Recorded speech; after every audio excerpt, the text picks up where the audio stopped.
सबों को 26 जनवरी गणतंत्र दिवस जो 75वां हमारा गणतंत्र, इस अवसर पर हार्दिक बधाई देता हूँ, शुभकामनाएं देता हूँ। जय हिंद। सनाम कोगे सेगुन जोहार, इन कल्याण मार्डी सनाम कोगे इना नवा ब्लॉग वीडियो रे अंतर मोनेते सेगुन दाराम। तेहें दो ना 26 जनवरी तेहें दिन रेगे आबोआ भारत दिसम रेना संविधान मेन दो 26 जनवरी 1950 साले खो आबोआ भारत दिसम रेना संविधान संपूर्ण भारत दिसम रे लागू आकना। अबो नेस दो ना 75वां गणतंत्र दिवस बो मनाएदा। सनाम कोगे नवा ब्लॉग वीडियो रे कंटिन्यू तहन मा और आबोआ भारत ना संविधान दो जेते को मारांग और लिखित संविधान कना। नवा संविधान बनाव रे 2 साल 11 महीना 18 दिन लगाव कना। नोते बो नेल दाड़े को कना बो नितु आलेरिन हॉस्टेल रिन पटुआ को तेहें जहाँ गणतंत्र दिवस मना लगत उनारे कुरुमुटु सजाव सपड़ाव लगत को छुटेव कना। सनाम कोगे नवा ब्लॉग वीडियो रे कंटिन्यू तहन मा और आले सनाम LBSM कॉलेज हॉस्टेल रिन स्टूडेंट को चेक लेका 75वां गणतंत्र दिवस ले मनाया उनागे सनाम कोते बो नेल सांगिया नोते।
और आज का दिन होता ही है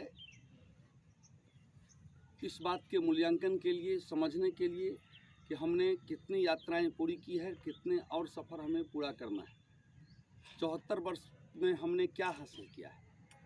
क्योंकि हमारा देश एक संविधान से चलता है, एक व्यवस्था से चलती है, और किसी भी देश समाज के लिए आवश्यक होता है कि हम एक व्यवस्था का अनुकरण कर उसके अनुरूप अपने जीवन शैली को ढालें, नहीं तो फिर सब कुछ अव्यवस्थित हो जाएगा। इसीलिए 26 जनवरी 1950 को हम भारत के लोगों ने एक संविधान को अंगीकृत किया, और जिसके प्रावधानों के तहत हम अपने राष्ट्र के उन्नति के लिए काम करते हैं, अपने सामाजिक उन्नति के लिए काम करते हैं, अपने सांस्कृतिक उन्नति के लिए काम करते हैं, अपनी आर्थिक उन्नति के लिए काम करते हैं। तो 74 वर्ष पूरा हो चुका है।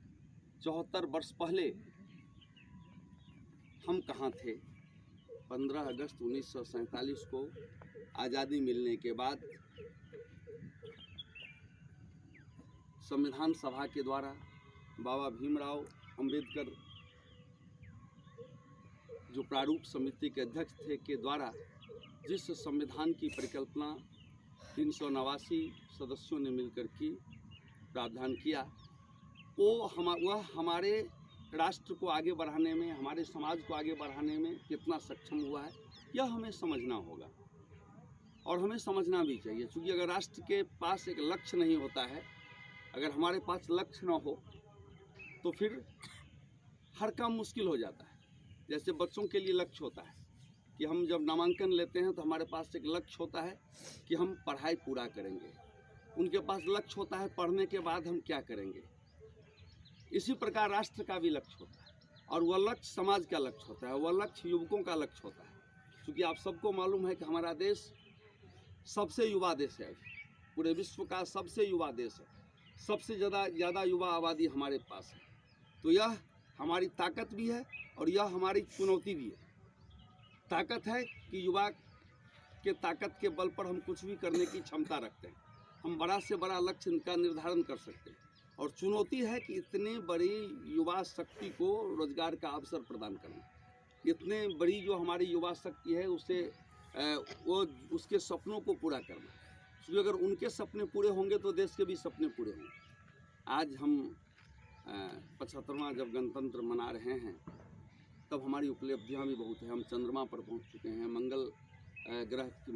मंगल की तरफ हमारा प्रयाण हो चुका है, सूर्य की तरफ हम प्रस्थान कर रहे हैं।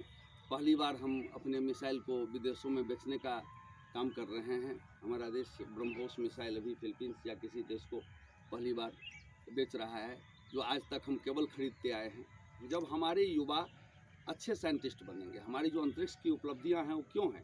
हमारे साइंटिस्टों के बल पर है, युवा साइंटिस्टों के बल पर है। तो हमारे युवा जब अपने सपनों को पूरा करने का लक्ष्य पूरा करेंगे तो हमारा झारखंड आगे बढ़ेगा, हमारा गांव आगे बढ़ेगा, हमारा परिवार आगे बढ़ेगा और हमारा राष्ट्र भी सक्षम राष्ट्र होगा। क्योंकि जब हर युवा सक्षम होगा तभी कोई राष्ट्र सक्षम होता है। मैं बार बार कहता हूँ कि एक छोटा सा देश इंग्लैंड पूरी दुनिया पर राज कर सकता है। क्यों, कैसे? क्योंकि उस समय उनके युवाओं ने साहस का परिचय दिया। जिस समय बड़े बड़े जहाज नहीं थे उस समय उसने नाव यात्रा करके दूसरे देशों पर जाकर कब्जा किया, वहाँ जाके व्यापार किया, यानी साहस किया। और हमारा तो 140 करोड़ में 70% से अधिक युवा है, तो हमारे पास तो और अधिक क्षमता है। मगर उसकी पहली बुनियाद यही है कि हम बड़े बड़े काम, बड़ी बड़ी बातें नहीं करेंगे। हम अपनी बात करेंगे कि हमारे जितने बच्चे हैं, हमारे LVSM कॉलेज को अगर हम श्रेष्ठ बना सकते हैं, अगर हमारे हॉस्टल के बच्चे ठान लें कि हमारे हॉस्टल का हर बच्चा, कोई भी बेरोजगार नहीं रहेगा, सबका रिजल्ट अच्छा होगा, अगर सब ठान ले तो स्वाभाविक रूप से राष्ट्र को सशक्त बनाने में हमारा बेहतर योगदान होगा। क्योंकि हमारी सशक्त होने पे ही हमारा राज्य और राष्ट्र की सक्षमता निर्भर करती है। वह तक और सब मिलकर अगर चाहेंगे तो हमारा हॉस्टल और कॉलेज अगर झारखंड में बेस्ट बन सका तो निश्चित रूप से राष्ट्र के निर्माण में हमारी बहुत बड़ी भूमिका होगी, बहुत बड़ी भूमिका होगी। मैं आज ज़्यादा नहीं बोलते हुए, चूँकि मैं एक और अपना जनरोत्तोलन कॉलेज में भी है सब लोग नौका तेहन बो नेल किया 75वां गणतंत्र दिवस सगुन कमी होरा। जुदी नौकाना ब्लॉग वीडियो को बन कुसिया कना लाइक शेयर कमेंट और सब्सक्राइब दो आलोबन हिड़िंग मा तबे तेहना ब्लॉग वीडियो दो नोडे गिन मुचादिया। मा तबे सनाम कोगे विदाय जोहार।